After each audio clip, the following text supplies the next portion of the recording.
વડોદરા શહેરના ગોત્રી તળાવમાં કેમિકલયુક્ત પાણી આવતા અચરજની લાગણી પ્રસરી। ગોત્રી તળાવમાં છોડાયું કેમિકલયુક્ત પાણી।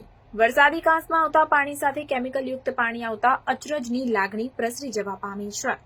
વરસાદી પાણી સાથે કેમિકલયુક્ત પાણી છોડાયું હોવાનું અનુમાન લગાવવામાં આવી રહ્યું છે, ત્યારે કેમિકલયુક્ત પાણી છોડાતા ફીણ બનીને હવામાં ઉડ્યું।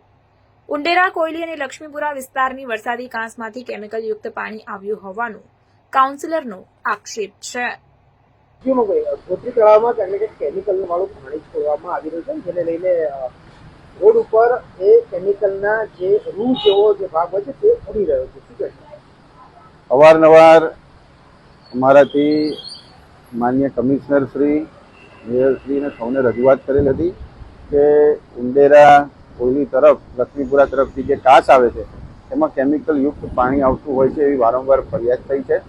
આજે પણ જ્યારે વરસાદ થઈ રહ્યો છે ત્યારે એ પાણી જ્યારે ગોત્રી તળાવમાં આવે છે તો ગોત્રી તળાવની અંદર એક ખીણ પ્રકારે, એક આપ કહો છો એ પ્રમાણે કે રૂ પ્રકારે એક ખીણ થઈ રહ્યું છે ને જે રસ્તાઓ પર ઉડી રહ્યું છે, જેને લઈને રાહદારીઓને પણ તકલીફ થઈ છે અને દુર્ગંધ પણ ફેલાઈ રહી છે।